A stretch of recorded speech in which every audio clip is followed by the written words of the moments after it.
Alright guys, so in this problem we have a standard cylinder of oxygen and we measure a pressure, which I'll call P1, of 13,800 kilopascal, so that's 13,800,000 pascal,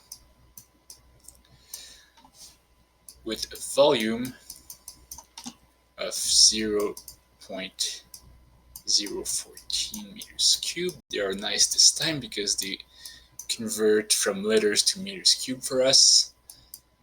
At temperature, I'm not gonna write T1 because the temperature stays the same throughout all this problem, so this is just temperature 295 Kelvin. Now, this cylinder is giving out oxygen to some hospital device, and the rate at which the oxygen is flowing out is 2.1 liters per minute. And so the first thing we would think of doing is to simply divide this volume, 14 liters, by 2.1 liters a minute.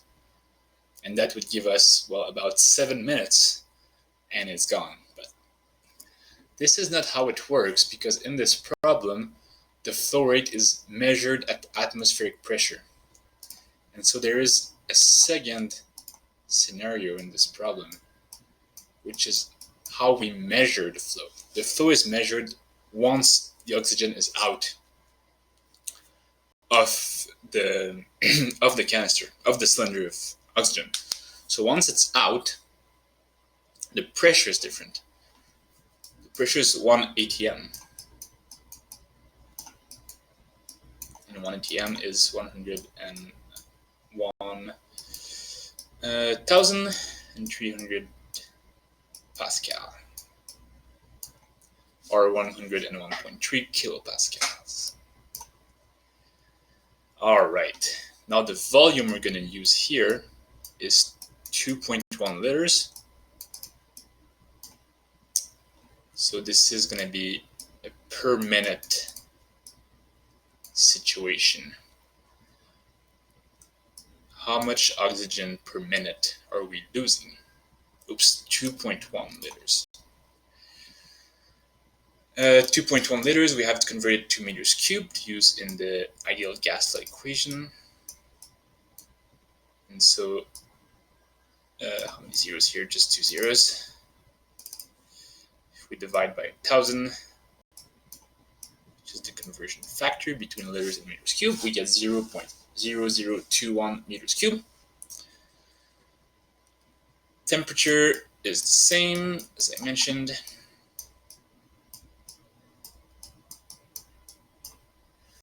Now we want to find N, the number of molecules that escape per minute.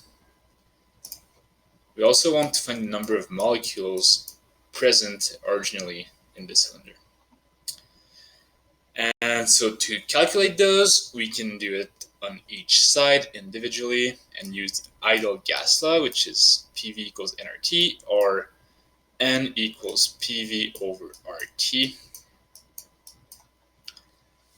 Plugging in the numbers here,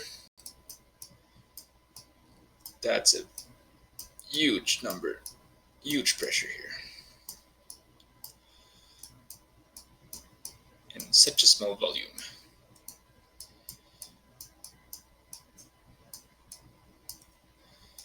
And we divide by the ideal, oh, I forgot my units. This is Pascal.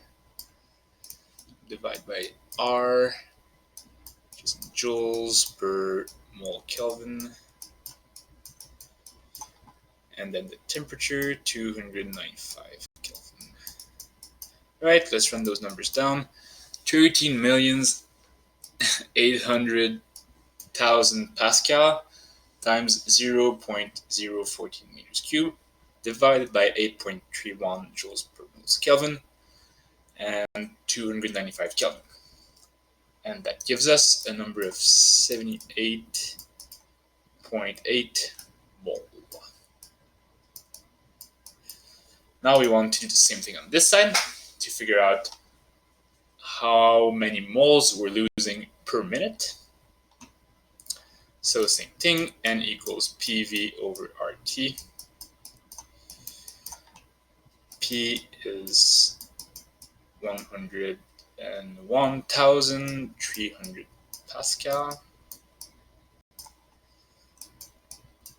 Volume is 0.0021 meters cube.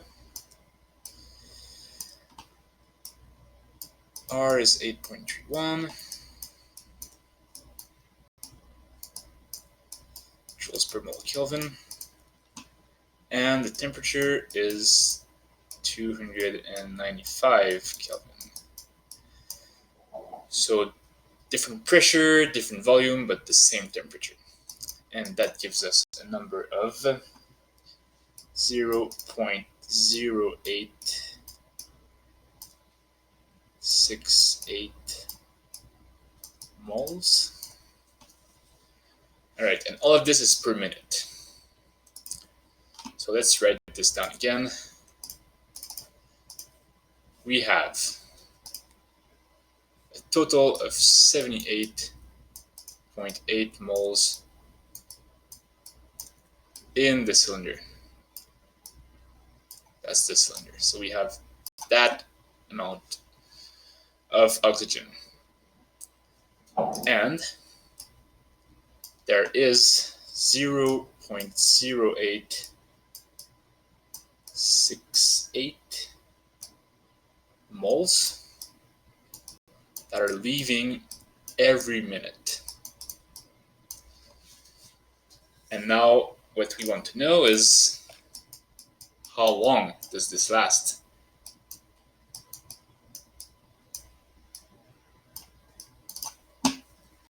So 78.8 moles. What we're going to do is we're going to divide by the rate, 0.0868 moles per minute. And when we do this, the mole units cancel out, and the minute unit comes to the top. And that gives us 910 minutes.